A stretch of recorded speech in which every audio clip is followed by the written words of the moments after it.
नमस्कार, आप देख रहे हैं जगत क्रांति टीवी और मैं हूं आपके साथ ज्योतिका। आइए रुक करते हैं खबर की ओर। कांग्रेस नेता सचिन पायलट कहते हैं, मैंने पिछले 2 दिनों से यहां बैठक की है। माहौल और कार्यकर्ताओं की ताकत को देखते हुए मुझे लगता है कि जब नतीजे अच्छे बहुमत के साथ आएंगे तो गठबंधन की सरकार बनेगी। मुझे लगता है कि प्रत्यक्ष या अप्रत्यक्ष रूप से चुनाव को प्रभावित करने की बीजेपी की कोशिशें नाकाम होंगी और अगर बीजेपी इतनी ही उत्सुक थी तो उन्होंने लोकसभा चुनाव में एक भी उम्मीदवार क्यों नहीं खड़ा किया। वह केवल हस्तक्षेप करने के लिए चुनाव लड़ रहे हैं और वोट बिखेर दें। वह जीतने की स्थिति में नहीं है और यहाँ गठबंधन बहुत मजबूत है। हम एक साथ चुनाव लड़ रहे हैं और मुझे विश्वास है कि जम्मू कश्मीर के लोगों को हम पर भरोसा है। 2 दिन से यहाँ मैंने जलसे किए हैं, मीटिंग्स करी हैं। जो माहौल है, जो वर्कर्स में आज ऊर्जा है और ताकत है, उसे देखकर मुझे लगता है कि अच्छे बहुमत के साथ जब परिणाम आएंगे तो अलायंस की सरकार बनेगी। आज मैं रजौरी में हूँ, इफ्तिकार जी हमारे उम्मीदवार हैं, नौजवान हैं, पार्टी ने मैंडेट दिया है और सभी लोग, हर मजहब के लोग, हर जाति बिरादरी के लोग आज बढ़ चढ़ कर इनको सपोर्ट कर रहे हैं। और मुझे लगता है कि जो भारतीय जनता पार्टी की यहाँ कोशिशें हैं डायरेक्टली और इनडायरेक्टली चुनाव को इन्फ्लुएंस करने की, वो नाकामयाब होंगे। और बीजेपी को अगर इतना शौक था, जब लोकसभा के चुनाव थे तो उन्होंने वैली में एक भी कैंडिडेट नहीं दिया, जबकि बड़ा चुनाव था।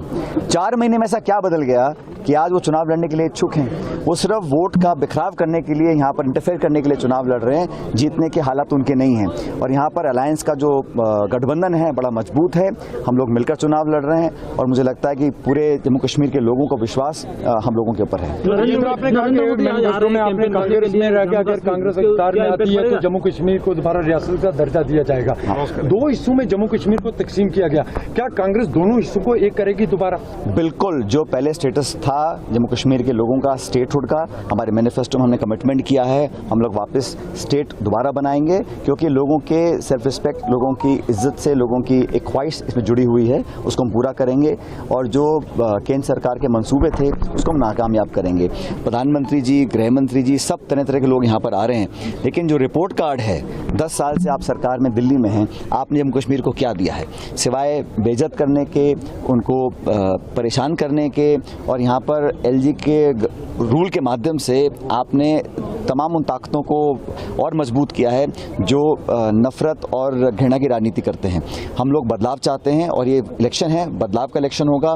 जो कल वोटिंग हुआ है बड़ा प्रेरणादायक है, क्योंकि काफ़ी लोगों ने बढ़ चढ़ कर मतदान किया है, हाई परसेंटेज वोटिंग हुआ है। मतलब लोग बदलाव चाहते हैं और हर तरफ से लोग समझ चुके हैं कि हमारा जो आने वाला जो फ्यूचर है वो अलायंस के साथ है। सचिन जी, जिस तरह से आपने कहा कि दिल्ली में चेहरा खराब, क्या जम्मू कश्मीर में भी होने वाला है? आपने बोला कि प्रधानमंत्री का चेहरा खराब।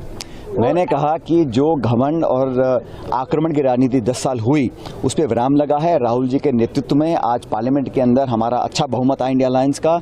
और 10 साल से जो उन्होंने मनमानी करी थी, आज वो करने में कामयाब नहीं रहेंगे, क्योंकि हरियाणा में हम लोग बहुत आगे हैं चुनाव प्रचार में। जम्मू कश्मीर में हमारी सरकार बनेगी इंडिया अलायंस की, और बाकी महाराष्ट्र में, झारखंड में चुनाव होंगे, वहाँ भी हम जीतेंगे।